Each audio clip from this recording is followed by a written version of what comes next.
Pemirsa, Presiden Prabowo Subianto secara tegas meminta jajaran Kabinet Merah Putih untuk menghapus kuota produk-produk impor sehingga mempermudah kelancaran para pengusaha Indonesia dalam berusaha, terutama yang bermitra dengan pihak global.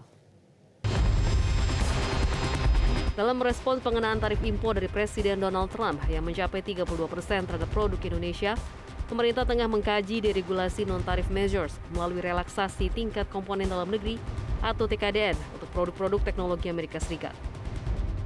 Selain pelonggaran TKDN, pemerintah juga akan melakukan penyeimbangan terhadap neraca perdagangan dengan Amerika Serikat melalui pembelian produk dari Amerika Serikat seperti kedelai, pembelian peralatan mesin, LPG, LNG, dan migas. Membeli LPG dan LNG peningkatan dari Amerika, tetapi ini tidak menambah, tetapi realokasi pembelian, switch, jadi tidak mengganggu APBN. Kemudian yang berikutnya juga memberikan insentif fiskal dan non-fiskal agar import dari Amerika bisa masuk dan daya saing ekspor kita meningkat.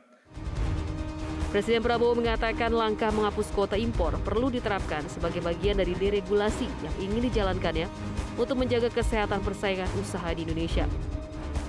Alih-alih memaksakan target kandungan lokal, Prabowo mengusulkan pendekatan insentif sebagai alternatif. Ia menginstruksikan para menterinya untuk merumuskan regulasi TKDN yang sesuai dengan kapasitas industri dalam negeri. Realistis, iya kan?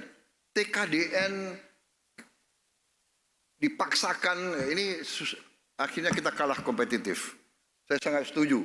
TKDN fleksibel sajalah, mungkin diganti dengan insentif, ya.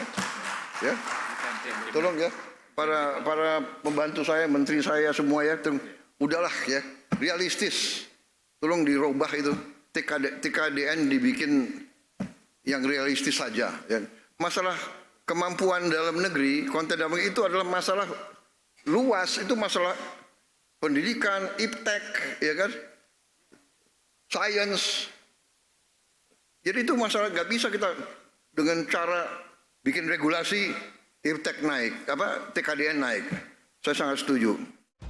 Sementara itu, anggota Komisi 6 DPR RI Rahmat Gobel menilai semestinya pemerintah menjaga pasar domestik dan mengusulkan pendekatan khusus terhadap Amerika Serikat. Langkah itu yang dilakukan pemerintah baik menurut saya. Cuma memang kembali lagi sebetulnya kita sudah terlambat. Terlambatnya kenapa? Kurang mengantisipasi ketika Presiden Donald Trump sudah dilantik. Mesti kan kita sudah bisa baca beliau punya pidatonya. Ini perang dagang ini sebetulnya memang ada positif, ada negatifnya. Yang harus saya concern itu adalah bagaimana menjaga pasar domestik kita ini untuk industri kita sendiri. Tadi saya sudah singgung ya bahwa kayak tekstil, kita punya industri tekstil yang besar aja kita banggakan, Sritex saja tutup. Bagaimana yang lainnya? Ini akan mulai nih. Nah, pernah nggak kita bahas soal ini?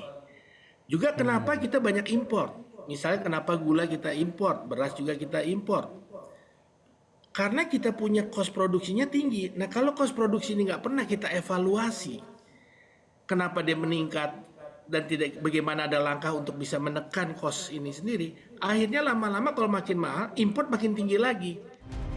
Jika kebijakan relaksasi mengurangi atau bahkan menghapuskan kewajiban TKDN sebesar 40%, apakah diyakini dapat menguntungkan bagi Indonesia? Beberapa pakar menilai rencana relaksasi TKDN beresiko membuat pabrik perangkat teknologi informasi dan komunikasi tutup dan hengkang dari Indonesia. Tim Liputan Metro TV.